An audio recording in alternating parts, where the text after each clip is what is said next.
नंदुरबार जिल्ह्यातील शहादा नगरपालिकेकडे सर्वांचं लक्ष लागले। खानदेशात याच पालिका निवडणुकीत सर्वाधिक चुरस पाहायला मिळते। बहुरंगी लढतीमुळे येथे नेमकी कोण बाजी मारणार याची उत्सुकता आहे। अशा परिस्थितीत मत विभाजनाचा फटका कोणाला बसतो आणि हे मतविभाजन कुणाच्या पथ्यावर पडतं हे पाहणं महत्त्वाचं आहे। नंदुरबार जिल्ह्यातील शहादा नगरपालिकेच्या निवडणूक रिंगणात नगराध्यक्ष पदासाठी 10 उमेदवार मैदानात आहेत। त्यातील 4 उमेदवार राज्यातील प्रमुख पक्षांचे आहेत।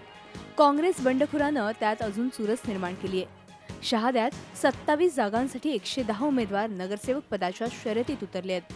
या उमेदवारांचं भविष्य 44,479 मतदार ठेवणार आहेत। त्यात प्रामुख्यानं गुजर पाटील आणि मुस्लिम समाजाच्या मतदारांचा समावेश आहे।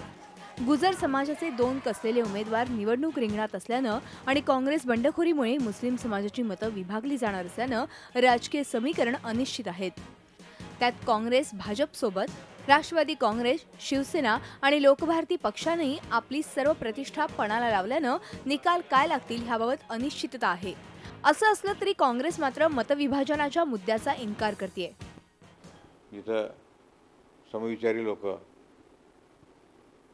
बसलेले आहेत आणि एका दिलाने काम करायचा विचार करून ते सोबत आहेत आणि म्हणून मला वाटत नाही की असं कुठे घडेल।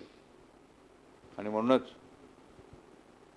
आतापर्यंत समजा काही चुकलंही असेल तरी जनतेने आम्हाला माफ केलं आणि पुनश्च संधी दिली। एकीकडे काँग्रेस समोर मतविभाजनाचं आव्हान असताना भाजप देखील काळजीत आहे। हक्काचा समाज कोणाच्या बाजूने कौल देतो याची उत्सुकता भाजपलाही आहे। असं असलं तरी मतविभाजनाचा फटका बसणार नसून जनता सत्तेत नसताना देखील केलेल्या कामाला प्रतिसाद देईल असा विश्वास भाजपला आहे। इथं कम्युनिटी, जात आणि पात आणि धर्म याच्यात काही फरक पडत नाही। कारण की मी जर काम केलं असेल, गेल्या 20 वर्षापासून आम्ही इथं संघर्ष करतोय सत्ता मिळवण्याकरता। लोकांनी आम्हाला ओळखले की आम्ही कोण आहेत, आमच्याकडे जातपात आहे की नाही, धर्म आहे की नाही, तो आम्ही कुठलंही पाहत नाही। आम्ही एकदम सर्वसामान्य माणसांमध्ये चालणारी माणसं आहोत। त्याच्यामुळे कोण कुठल्या जातीतला उभं राहिला आणि कोण कुठल्या जातीतला उभं राहिला याच्यात आम्हाला काही फरक पडत नाही। एकंदरीतच सर्वांनी प्रचाराचा जोर वाढवलाय आणि विजयाचा दावाही केलाय।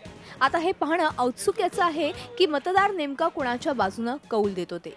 प्रशांत परदेशीचा bureau report, Zee media, Nandurbar. Zee 24 तास रहा एक पाऊल पुढे।